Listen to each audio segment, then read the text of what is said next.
Yawning, I'm moving low as we get down in the road below. Caught up in an overflow. Night ends are gone. Why you look at me? Set on fire. Halo, assalamualaikum warahmatullahi wabarakatuh. Kembali lagi ke channel aku, Dian Azra. Nah, di video kali ini kita lagi bahas-bahas soal SKB, khususnya formasi bidan tentang kasus-kasus kebidanan. Tapi sebelum kita ke videonya, lebih baik kamu tekan dulu tombol subscribe di bawah supaya kamu tidak ketinggalan video-video terbaru dari aku dan bunyikan notif loncengnya ya. Oke, terima kasih bagi kamu yang sudah tekan tombol subscribe di bawah. Langsung saja kita ke soal yang pertama. Seorang bayi perempuan umur 1 tahun dibawa ibunya ke posyandu untuk imunisasi. Hasil anamnesa, bayi masih diberikan ASI. Riwayat imunisasi sebelumnya BCG, polio 1 sampai dengan 4, DPT 1 sampai dengan 3, HB0 1 sampai dengan 3. Hasil pemeriksaan, berat badan 9 kg, panjang badan 74 cm, suhu badan 37 derajat Celcius, pernapasan 30 kali per menit. Imunisasi apakah yang paling tepat diberikan pada kasus tersebut? A. Campak, B. Polio, C. Hepatitis B, D. DPT, dan E. HIV. Jadi di soal mengatakan bahwa seorang bayi berumur 1 tahun datang ke posyandu untuk imunisasi. Nah, ketika ditanya, ibunya menjawab bahwasanya riwayat sebelumnya itu sudah mendapatkan BCG, polio 1 sampai dengan 4, DPT 1 sampai dengan 3, dan HB0 1 sampai dengan 3.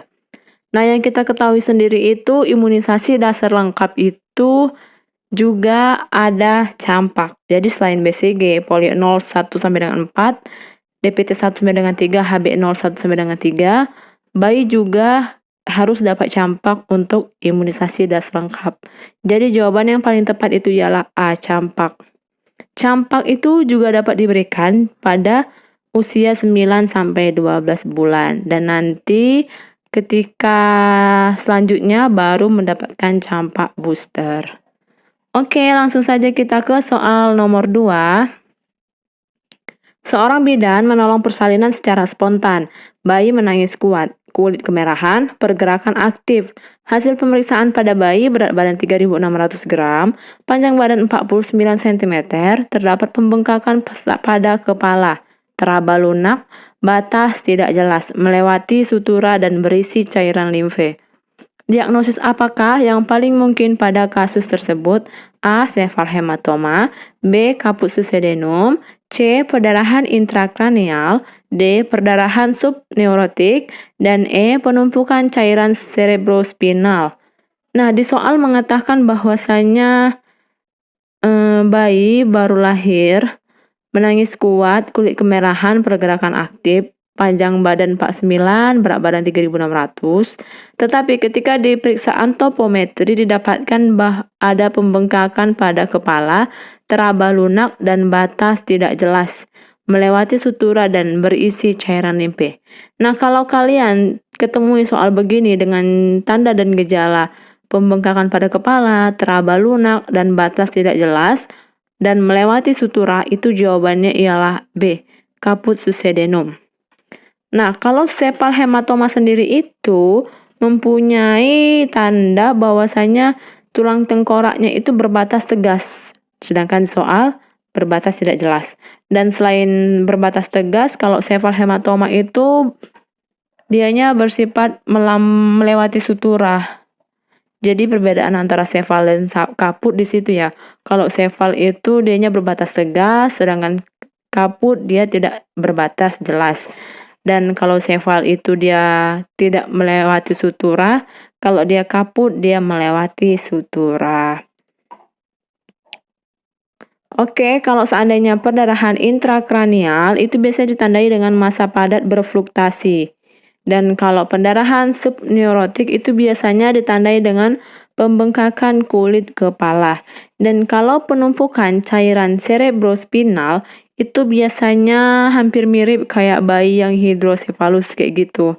Jadi ini jawabannya itu sangat jelas sekali tanda dan gejalanya untuk menegakkan diagnosa, yaitu kaput succedenum. Oke, langsung saja kita ke soal nomor 3. Seorang perempuan umur 28 tahun datang ke BPM dengan keluhan batang susu keluar. Hasil anamnesa pemasangan KB susu dilakukan 2 hari yang lalu. Hasil pemeriksaan KU baik. Tekanan darah 110/80, pernapasan 22 kali per menit, nadi 84 kali per menit, suhu 36, tampak implan di ujung luka pemasangan, tidak ada infeksi. Dan tindakan apakah yang paling tepat pada kasus tersebut? A. Konseling pasca pemasangan. B. Menyarankan untuk mengganti metode. C. Mencabut dan mengganti batang susuk. D. Kolaborasi dengan dokter untuk penanganannya. Dan E. Membiarkan batang susuk dan segera rujuk ke rumah sakit. Jadi di soal mengatakan bahwasanya seorang perempuan umur 28 tahun datang dengan keluhan batang susuknya keluar. Hasil anamnesa pemasangan KB itu baru dilakukan 2 hari yang lalu. Semua KU baik, tampak implan di ujung luka pemasangan, tetapi tidak ada tanda-tanda infeksi. Jadi, implan itu merupakan metode kontrasepsi yang dimasukkan ke dalam bawah kulit, sehingga batang implan itu harus terjaga dan steril. Nah, ketika batang implan keluar, kan soal ini dikatakan bahwa batang implannya keluar.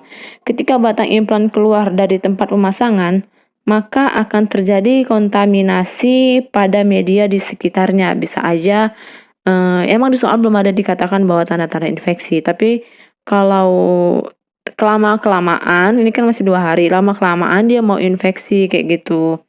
Jadi D-nya akan terpapar atau terkontaminasi, batang implan yang steril ini akan terkontaminasi dengan media-media di sekitarnya, sehingga kondisi implan itu sudah tidak steril lagi. Jadi penanganan kalau kita mendapatkan kasus begini, kalau menurut saya itu jawabannya ialah mencabut dan mengganti batang susuk. Jadi kan kita cabut saja lagian sudah keluar batang implannya, kita cabut aja dan kita ganti lagi batang susu yang baru. Jadi tingkat keefektifan implan tersebut juga masih bekerja dengan baik ya kayak gitu. Jadi kalau ini sepertinya lebih banyak kegagalan nantinya kalau tetap kita biarkan kayak gitu.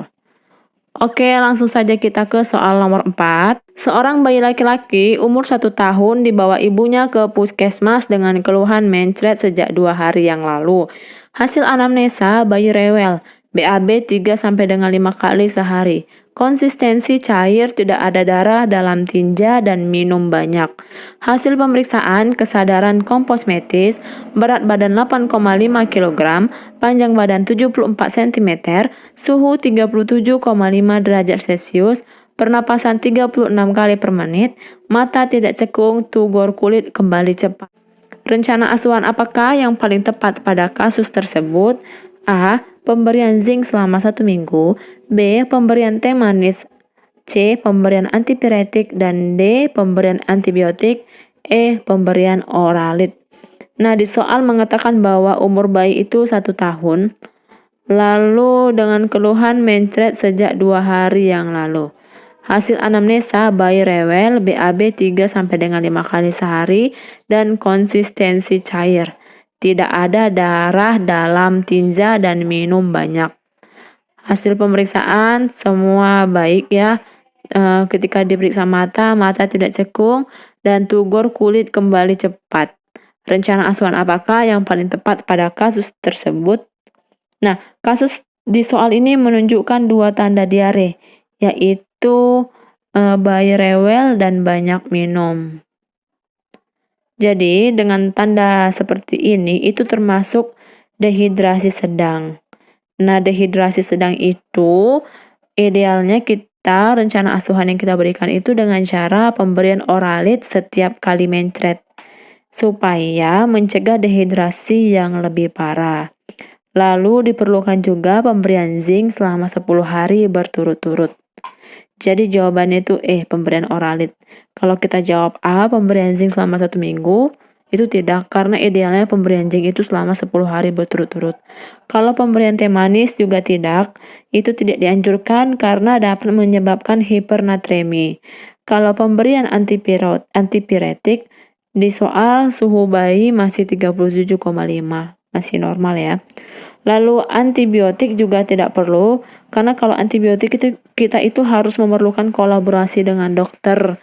Jadi biasanya atas ada indikasi pada kasus tersebut ini, misalnya kayak disentri atau kayak kayak yang sudah parah banget kayak gitu.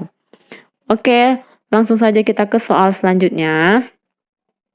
Seorang bayi laki-laki, anak kedua, baru dilahirkan 6 jam yang lalu di rumah sakit secara spontan. Riwayat kelahiran bayi bernapas spontan.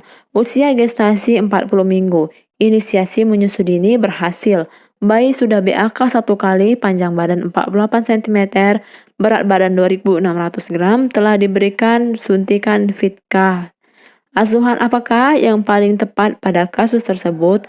A. Memandikan, B. Melanjutkan IMD, C. Memfasilitasi rooming in, D. Melakukan pencatatan surat keterangan lahir, dan E. Memberikan suntikan imunisasi hepatitis B.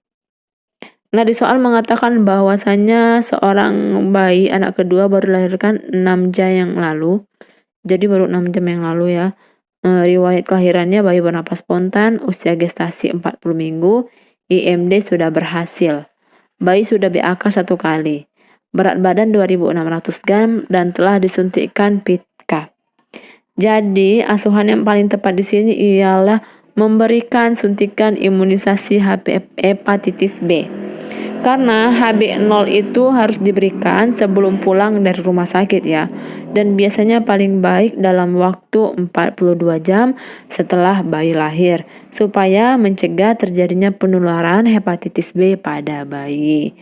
Oke, langsung saja kita ke soal yang terakhir. Seorang perempuan umur 22 tahun P1A0 nifas 4 hari, datang ke BPM mengeluh nyeri, puting susu saat menyusui. Hasil anamnesa, ASI cukup. Hasil pemeriksaan, tekanan darah 110/70, nadi 80 kali per menit, pernapasan 22 kali per menit, suhu 36,5, kedua payudara keras dan puting susu lecet. TFU setengah pusat simpisis, kontraksi uterus lembek, lokea rubra. Tindakan apakah yang paling tepat pada kasus tersebut? A. Menganjurkan sementara tidak menyusui, B. Mengajarkan posisi menyusui, C. Menganjurkan memerah ASI, D. Memberi salep antibiotika, dan E. Memberi obat anti nyeri. Di sini bahwasanya ibu nifas 4 hari, mengeluh nyeri puting susunya itu lecet dan biasanya nyeri kalau sedang menyusui. Kedua payudara keras dan TFU setengah pusat simpisis, kontraksi uterus baik, lokea rubra. Jadi tindakan yang paling cepat saya rasa itu ialah B. Mengajarkan posisi menyusui.